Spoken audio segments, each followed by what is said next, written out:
The profession of drawing comics demands a level of strength, professionality, and the successful ones are the survivors.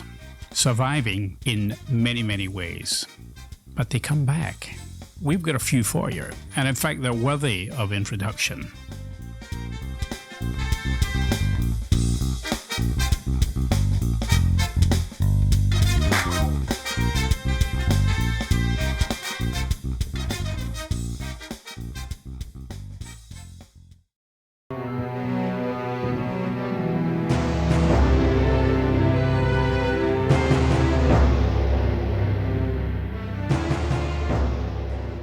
Darren, like most artists, was going through a period of artistic drought and wasn't at his creative best.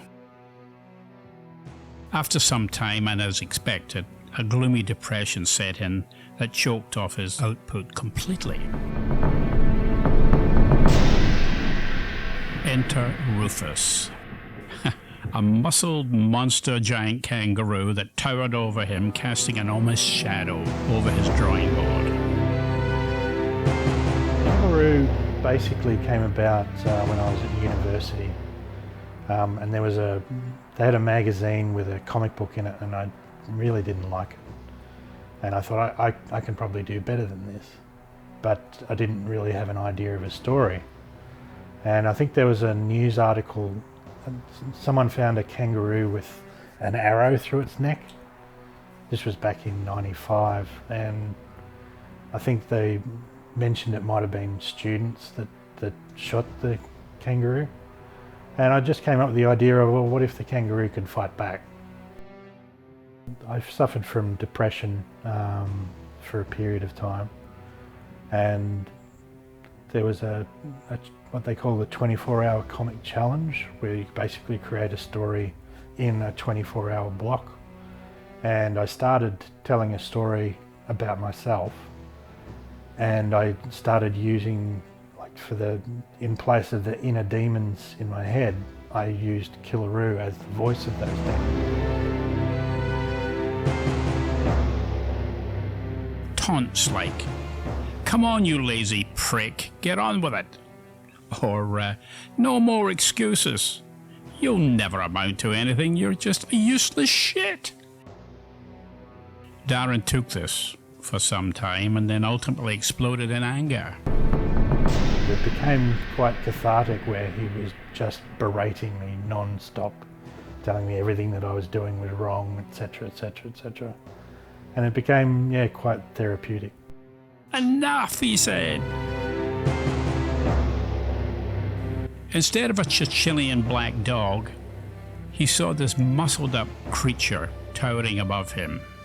"I do not need you in my head. I need you on that bloody page.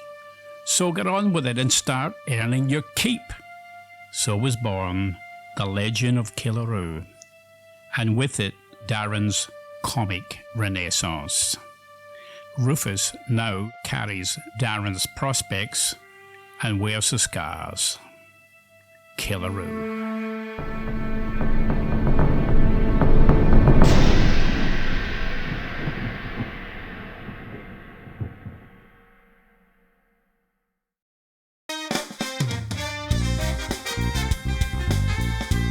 I had always been drawing for the majority of my life, just as a kid, just doodling in the back of my textbooks at school and just on any random piece of paper.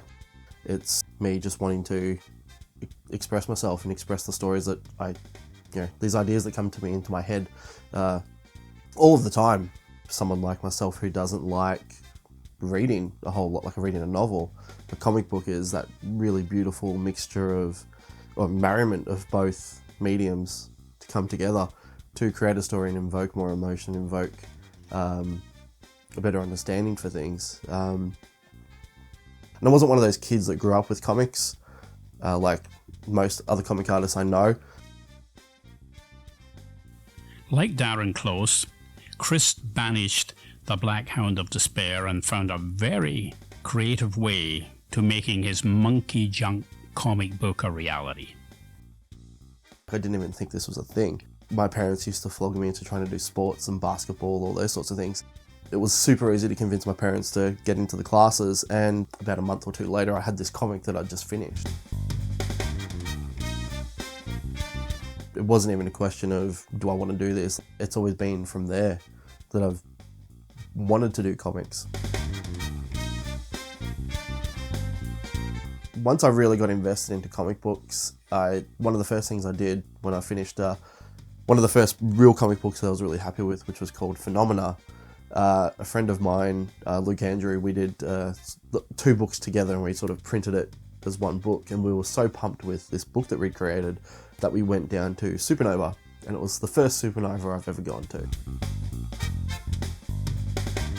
We started to meet a lot of more of the community, so the Melbourne comic creators, as they sort of deem themselves, and it's seen me travel all around Australia.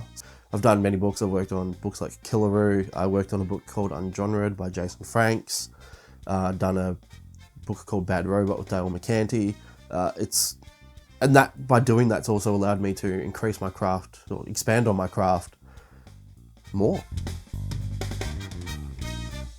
I think it's important to start on a personal level at conventions, doing a con, even going to comic book launches at comic book shops, or even just going to comic book shops and meeting people there. There's always events going on. But moving it into an online platform, which is probably the greatest reach that you'll have to communicate with the fans, it allows you the opportunity to give back to them, and I find that that's the best way to communicate with them.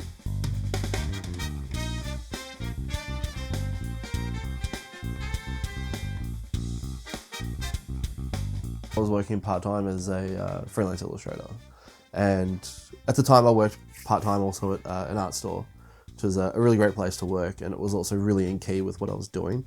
And it really got to boiling point for my wife and I, where the money that we were earning collectively, she wasn't working because she just had a baby, and what I was earning was definitely not enough.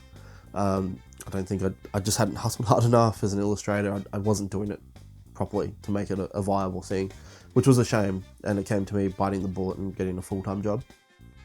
At this same time, sort of building up to it, I had just started my comic Monkey Junk, which is the book that I'm working on now. And I was in a really great place. I was doing 1 page a week. I'd actually just come off a 6-page comic, which I did for an anthology for a group of creators around the world called the 100 Days of Making Comics team. So I was really into this really great space. And then things got busy. I started working after hours. I was working from home practically every night. And it really got to a boiling point for me, and I had a really severe breakdown, and I just couldn't handle anything anymore. At this point, like, I'd completely given up on Monkey Junk. I think I did 6 pages and that was it. I never did any more. And it was at that stage that I approached a friend of mine who was quite invested in Monkey Junk as I was. He'd actually helped me develop things in the story, and said to him, look, I really want to do something with this. If I don't do it, I'm going to regret it.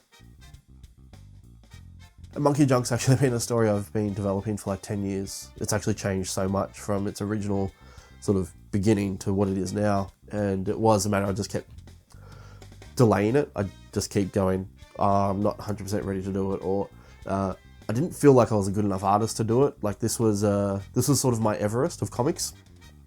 And I wanted this to be the best comic in the world. I wanted it to be the comic that came out and wowed everyone. It was going to be the thing that won me all the awards and everything like that. So we got the script ready and everything. We got towards the end of the year, and I said to him, like, okay, look, January 1st we start.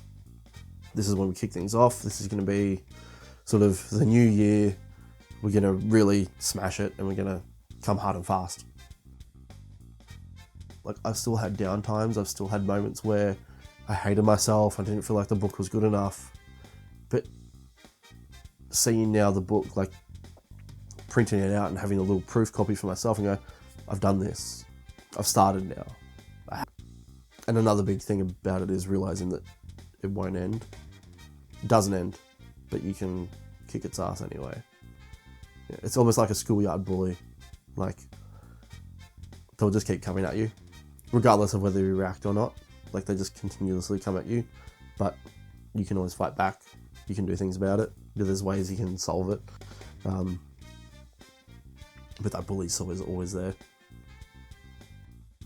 It was a hard road to success, but it felt even sweeter for the demands on his mental resolve. Chris is now retired, but he's still working in the industry.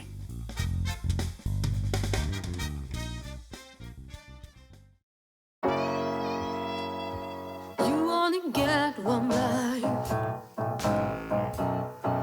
or so they say.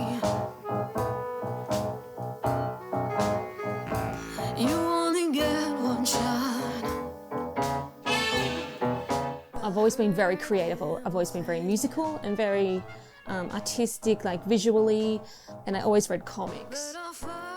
Angie Spice has her own comic book series, and it's published.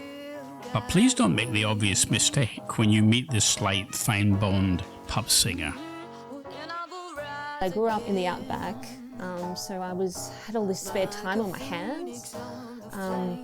So that really opened up for me entertaining myself.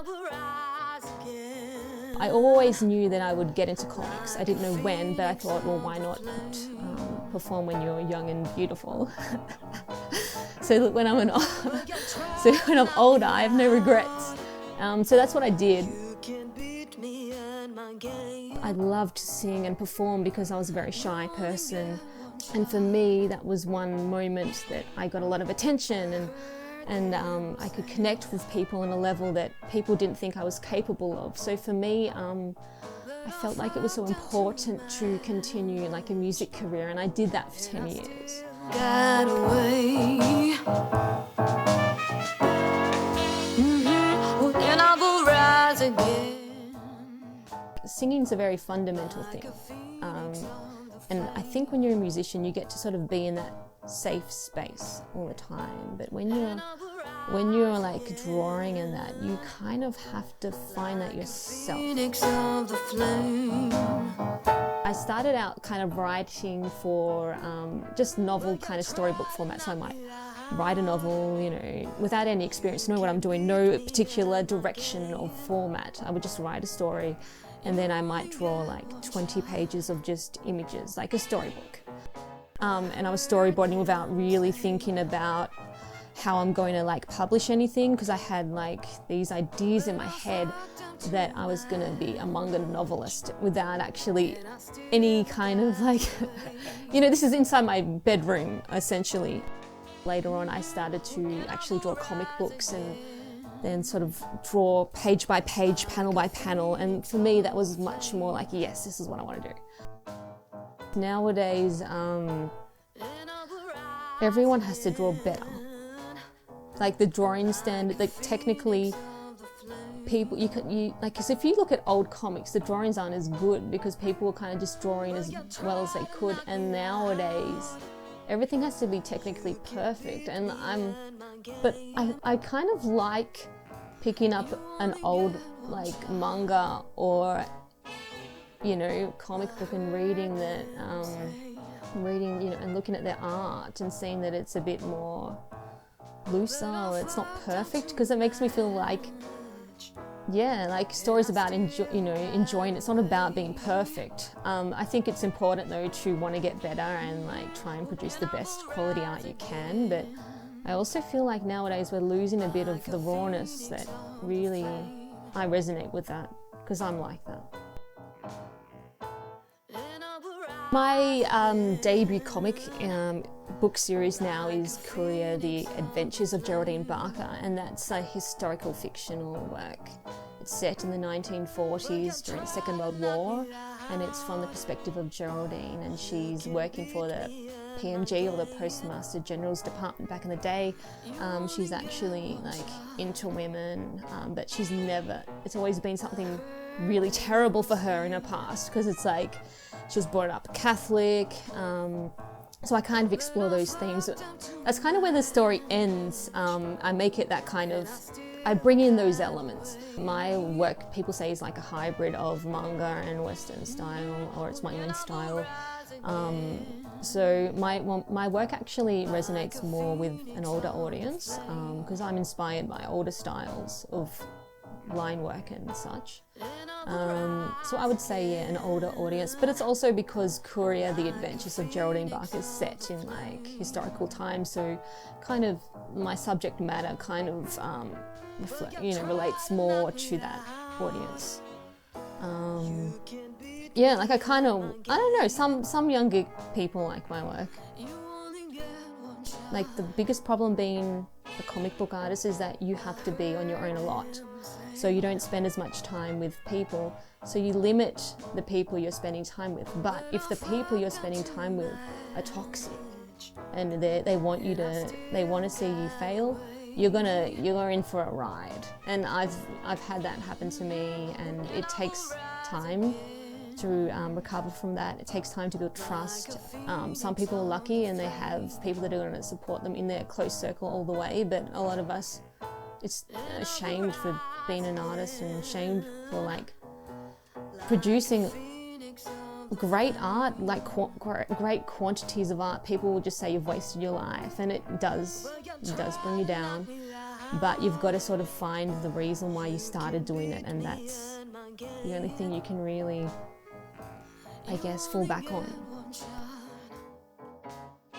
I still love music, and I still kind of, would like to perform at least once a week, because you get that, like, you can just walk on stage and everyone's like, you're a goddess on stage.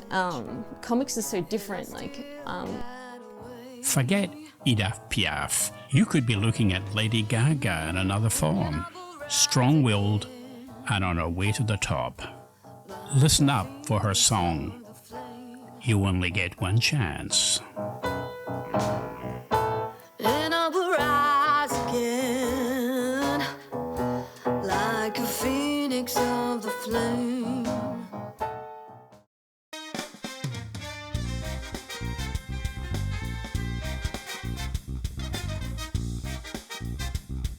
I grew up in a small beach town, and I went to Sydney Supernova many years ago, and I walked through the doors and I thought, these are my people.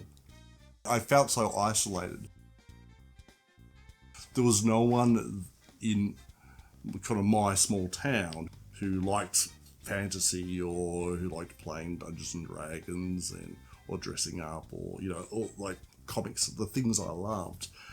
I was a shy kid, I talked funny, I was kind of awkward, but I found something in drawing that allowed me to express myself. I'm a bit of a praise monkey, so I love when people tell me that I've been doing a good job, and as a kid, I would draw and people would say how good it was. Now that might be bullshit, but for me as kind of a kid with low self-esteem, it was, I don't know, it was like crack. It was like, it was like such a, just fed into my soul basically. And I've never stopped doing that. I'm still a praise monkey and I'm still showing off, and this is how I go about doing it. Dean Rankine is a frontrunner in Australia with credits in The Simpsons and Futurama. An international success who has landed on his feet. Well, what else would you expect from a character with feline qualities? Whiskered and quiet with a depth of mischief in his soul. I like to tell stories. I like to make things. And I think maybe I'm just really opinionated and really want to show people something. So I want to make comics, I want to illustrate books, I want to write comics, and I want to write things. This is going to sound really egotistical. I want people, when they think about Australian comics, to think of me. My ultimate dream would be like to have a TV show where I show kids how to draw cartoons. That would be kind of what I would ultimately like. Whether that happens, who knows, but part of the thing is you have to give it a red hot shot. Do you know what I mean? I think so much with comics, to be able to survive is about resilience. You get so many knockbacks, like over and over again. You send stuff away and you don't hear anything back. And it's really hard not to take that personally. But as I grow older, there's still all these things on my bucket list of things that I want to do, things that I want to achieve, stories that I want to make. As comic creators, we get put into a kind of a category, oh, you all make comics. But it's almost like saying all filmmakers make the same kind of film. But it's really, for comics, it's the medium that holds us together, not necessarily what we're making as such. I do tend to sometimes say I'm a comic artist, because sometimes it shows what I do. I draw comics, or sometimes I illustrate books, but that's how I kind of describe myself. I certainly see myself as more mainstream than indie, because I'm trying to make money. I do actually want to make money from what I do. I've got bills to pay, and that's important to me. And it's interesting, as a kid, drawing was an escape. I didn't have a particularly happy childhood. The way I got through that was, I drew pictures, I read comics, and I watched cartoons, and kind of that escapist stuff. And I do tend to sort of detach. Now, I'm not drawing things, say Darren Close's struggle. I don't tend to draw, okay, this is how I'm expressing myself by, this is the pain, I'm putting this on paper. But I know that if I haven't been creating, I kind of get in my head, I get depressed, I don't feel good about myself because I'm not making anything. So even though what I'm doing isn't necessarily specifically, it could be seen as therapy, by me coming out of myself by focusing on something, it's almost like a meditation. I've had times when I've just been absolutely despondent. You know those missed opportunities? You go, oh, it's could have been me. We're so close, and then it feels like sand coming out of your fingers, and that's always hard. I think over the years I've got better, but I've had certainly times when just this month I think I've had times when I go, look, I'm not working today.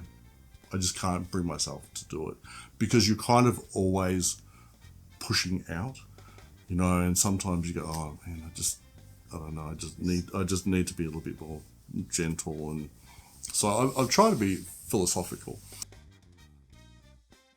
My credits are pretty impressive. Let me tell you my credits. Okay, so I've worked on The Simpsons, Futurama, Rick and Morty, Invader Zim. I did an issue of Scotty Young's I Hate Fairyland. I've worked on Hellboy, Australian Mad Magazine. I've worked on a heap of stuff. I'm currently illustrating the Timmy the Ticked-Off Pony book, written by Magda Zabansky. But after all this, financially, I'm just always just scraping by. So it sounds, I have this amazing catalogue of work. What hurts the most is that I still can't really support my wife and children. And that's painful. So, I think as men, as providers kind of thing, that where we want to, it's really important to us to show, okay, we're looking after our family, but to not be able to do that is heartbreaking. And I think, so it's almost like, and I have a lot of guilt. It's like, I've had this success, but to do it, I've kind of sacrificed my wife and children on the altar of comics. So that's the payoff. So you have this drive to create. You get the opportunity to make these stories, to work on these amazing characters. I love nothing more than to go to the conventions, and you get to sign autographs and you feel really special. But the payoff is you pay. Like financially, it's a really tough road to be a freelancer. And I think it's not just comics, it's acting, it's filmmaking. We've all seen that. It's that constant struggle. And as a society, I think we look at art as, artists should get a real job, or you should be able to pay your way, while reaping the benefits of art. We're watching the Netflix, we're going to the galleries, we're reading the stories. But as a society, we still don't value artists, because I guess we go, well, if they were any good, they'd be making money. But I tell you, I feel like I'm pretty good. I've got an amazing catalogue of work. I've had amazing credits, but I cannot get financially secure. And I find that it's it's nowhere to live, and so for me, even though I've talked about the financial stuff that gets me down. Well, my house is fine. I have a part-time job, but though some things get me down, I still think I made the right decisions. You do have days when you go, shit, I should have been a plumber. But at the same time, then you have this opportunity that you're working on something really cool. I think what's interesting about comics as well is, like, sometimes we have this vision of what we want to achieve, and if you don't achieve that, then we feel like we're failures. And I think that's really interesting. Comics give me meaning, and they give me a community to be a part of.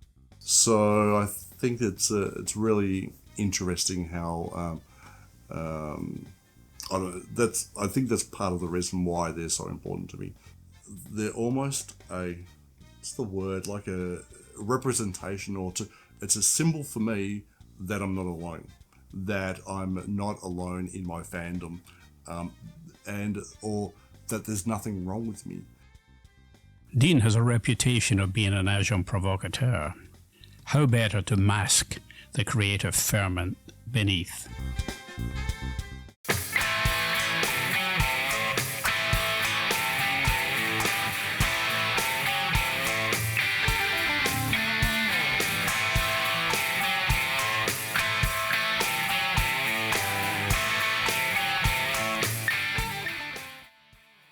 Colin Wilson. Successful, he's a laconic character, and with an international reputation, he appears to be a super cool individual. But let's take a closer look. Probably the biggest tie for me was discovering that I could actually become a professional comic artist, because I grew up in New Zealand, and there was no way that I could imagine ever actually becoming a comic artist myself. When I went overseas for a holiday to London and discovered that I could actually get paid to do comic work, I was in seventh heaven. And then eventually being asked to work with my absolute mentor and idol in European comics, Moebius, was a fantastic high for me. His name is Moebius to most people, and especially English language, because that's his persona that's most well known as being translated into English. But for me, he was Jean Giraud, a French artist, and was probably one of the best known French artists of the post-Second World War generation. And very, very famous, produced a huge amount of work, and his work had a huge amount of influence on me when I first discovered it. To go to a place like France and discover that comics were considered to be the ninth art form, it's a recognised art form, and you never had to apologise for being a comic artist, because in my generation it was unheard of. My parents had no idea the kind of work that I did when I'd say I draw comics for a living. So to actually get to a place where comics were considered a valuable media means of expression, and treated that way, was a revelation. The series I'm working at is set in the West. It's not technically a Western that's set in 1928-29, but it's actually to do with Hollywood filming Westerns in the landscape that I love and enjoy and know from the old days of drawing Blueberry. I would consider it to be realistic adventures story, very cinematic. I'd avoided doing since leaving France and leaving Blueberry behind as far as a career. I wanted to try different genres and establish myself with my own style of work, but I've actually finally been convinced in the last 3 years to go back and work on westerns again. But I didn't, as long as it wasn't quote cowboys and Indians western, which didn't interest me at all. I've always been fascinated by westerns, but 60s westerns initially, because of the sort of anti-hero approach to westerns, because I've always felt that Hollywood westerns tend to be sort of very sugar-coated and have very little to do with actually the harsh reality of what the West was really like. But then, since then, especially with the internet, I've been able to go back and see some 50s westerns, especially that I've actually been really impressed with, that I had not been aware of before. The directors, funnily enough, using subtext, had some fantastic westerns in the 50s. I've never been a John Wayne fan or something like that, but you give me Howard Hawks as I think probably one of them. There's some absolutely gorgeous 50s westerns, often with James Stewart, black and white mostly, that I suddenly realised that westerns didn't begin with Sam Peckinpah and the Wild Bunch, which in cinema is what first of all got me involved with the whole genre. So it's great fun to be able to. I went with my wife in the late 80s to visit the Canyonlands and the whole Four Corners area of the States, and really, really enjoyed it. And so it's just been a continuing pleasure since then, being able to sit down and tell good, interesting stories set in those kind of locations, because it's God's gift to illustrators, basically, that whole landscape.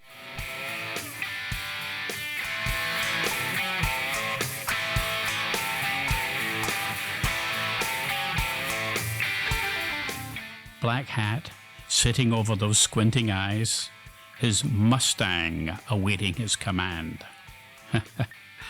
Yeah, he's a survivor, all right. A very successful one, too.